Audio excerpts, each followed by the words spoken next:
We're gonna erase the stuff that's on the whiteboard now. Anyway, this video is years in the making. It responds to a question that I've always had, and I think I've sort of concretized whatever, some a useful response to. I was having the past few weeks I've been having a conversation with someone. Some of that is based on that conversation. And also, this last few days I've been with my new friend Quarantine. Have high hopes for this friendship. We met in the desert. I guess it's only been, 2 days? And maybe we're going to drive all the way to Portugal together. I don't know. And we just love talking, and I don't see the autism being an issue here, but I've been hopeful before. So I'm sorry I didn't edit this. In fact, I don't even really feel like doing this right now, but I've just been thinking about this. Made a little list of things for you, and I'm hoping I'll get into it. I'm really sorry, in my mind it's always, I can imagine it. Oh yeah, I just need to get this off my plate. There's tons of other stuff I have to do, and since I have a friend now, I have less time to do it. She's gone to get some water. Okay, and so the question is, oh gosh, hope that doesn't fall. So the question is, we get into arguments. I don't like debates. I'm not interested in them. And when I hear the word debate, when I realize I'm in a debate, I'm out. Now, people think that I like to debate because of a variety of different mannerisms that I have. And also, sometimes we'll be exchanging about something that I have a lot of information about.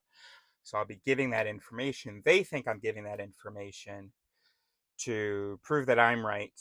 I'm giving that information to explain why I think this thing, and so that we can together engage with this information. And I thought that's why they were giving me information. I've had a lot of issues in my life with not knowing who to trust, and thinking that I could trust everybody, thinking that anytime someone is disagreeing with me, that it's not a debate, that they are trying to exchange, and so that we can discover truth together. Right now, we don't have the same version of truth, or we don't have, our ideas are different. But maybe if we pool our information and explain things to each other, maybe we can together find something that we both agree could be truth.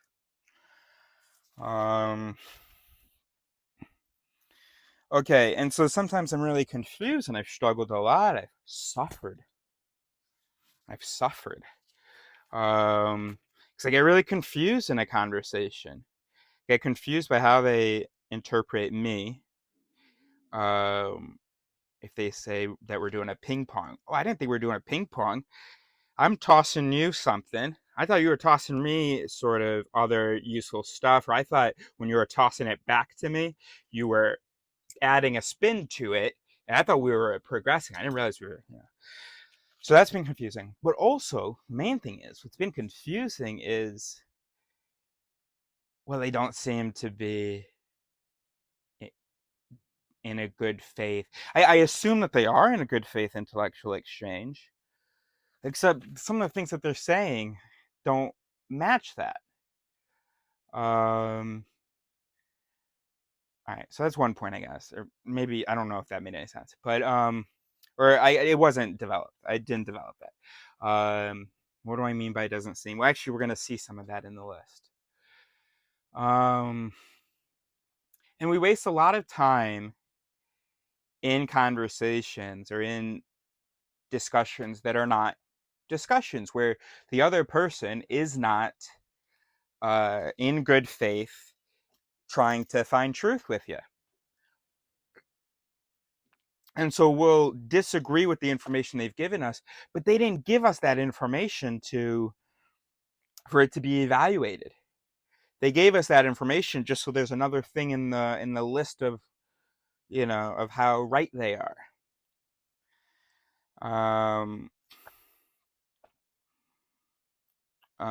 Yeah. So you can't determine who's worth discussing with based on what their conclusion is, right? Because then we're just gonna, okay, anybody who disagrees with me is not being reasonable, and that's not good. And there have been people in my life that I've been greatly affected by. They had an opinion that I didn't understand or agree with, and but I still took it very seriously and tried to understand it, tried to find truth in it, or at least if they're wrong, I have to understand how they got what mistakes they made. Because if I can label the mistakes, okay, then I feel like I've resolved it a little bit. But if I have no idea why they'd be wrong, then if I don't know how they got there, through what mistake they got there, then I'm like, okay, well then maybe they got there through rightness, And I've had people tell me, oh no, don't listen to them. You know the truth about this thing. No, I fucking don't.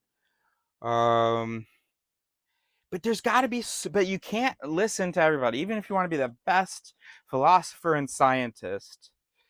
And in the sense of you yourself trying to get as close as possible to as close as possible to truth. So being an individualist, good individualist philosopher, individual scientist. I say that because a good community philosopher, community scientist, not only is great at exchanging, because an individualist one is as well, but they're willing to make the sacrifice of spending their whole career on a thing that might be wrong, almost just so that it can be scratched off the list. They don't care about, or we all care about having truth, but there's a certain kind of philosopher, which is not yet me, that they focus on what they believe and explore that, and they ignore what other people think, not because they want to be right, but because this thing that they think might be true needs to be explored. Yeah, because I'm at the point where even if I'm wrong about all this stuff, I'm a human brain, other human brains are going to have these thoughts. I need to see it through so that I can let other human brains who have the same instincts as me know, yeah, you can come check it out, but, or maybe it won't be me that says it. Someone else will be, Eris already went down there, and he did a pretty good job exploring it, and he really believed it wasn't true. And so if you're a good community philosopher, you're okay making that. Totally okay making that sacrifice. I am really bad at that. I want to be the one to have truth. I don't want my thing to be true, but I want to get the thing that is true. And so I'm very easily affected by anyone telling me that I'm wrong. Okay. Now, I do still, I don't want to be, I do want to be true or something. I do want to have, I don't want to be remembered as having gone in completely the wrong direction.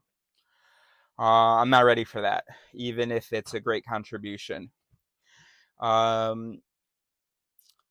So what was I saying? Let me just make sure we're recording. Great. So I do want to be very susceptible to, very sensitive to when people tell me I'm wrong, but it can't be everybody, because just the information, the stuff about psychology and neuroscience just isn't known, and people are just so dumb and confident. I can't listen to everybody. But who do I listen to then? I can't just say, oh, I'm only going to listen to people with a PhD. I mean, maybe, but I don't want to miss out on the stuff that other people are saying, even if they don't have a PhD, but they're smart, they're intellectually, epistemically humble. I certainly can't limit it to the people who agree with me, because again, I'm not a community philosopher. There is value in staying in that bubble and seeing it through, as we said, but I want to choose. So I'm out there looking. Hey, what? You found something over there? Okay, I'm coming. Hold on, I'm coming. Oh no, not good here. What? It's over there. Okay, I'm coming. I want to be the one to be there. But good on people, honestly, who are like who hear that, who are somewhat affected by that. You know, oh, everybody's running over there. There's something discovered over there, but who say, I'm gonna keep digging here anyway, just to check. Good on you. And so that was the skepticism problem. And if you know about Huda, about my when I went hitchhiking and stuff, fuck this video. You know what? Let's make this the pre-con. This is the pre-con for the video. Okay, great. So I had the skepticism problem of like how to be skeptical, or who to be skeptical of, how to be skeptical of yourself in a healthy way, where you're not so skeptical of yourself that every time some moron says that you're wrong, that you go, oh, okay, what? And then when they explain it and you don't see the value in it, you're like, I must not be seeing the value in it, but there must be value. What? How do you not do that, but also not be that guy who everyone was telling and correctly telling that he was wrong and he didn't see it? All right. So that was the skepticism problem. This we'll call the discussion problem. How do you know when an argument, like a disagreement, is worth pursuing? How do you know that you're talking to someone who you can trust with evidence, that they have good faith, etc.? And so I've come up with this checklist, or this list. I brainstormed this thing. Okay. Fuck, that's not practical. I can't put that down there.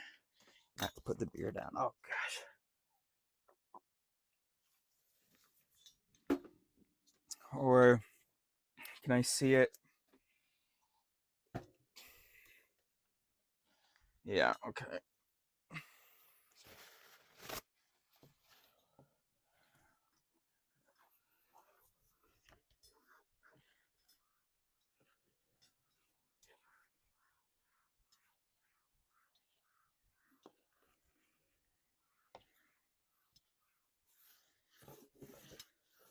Oh, I bet this is on driving footage. This pre-con. Oh, I guess this is the end of the pre-con, huh? Oh, okay.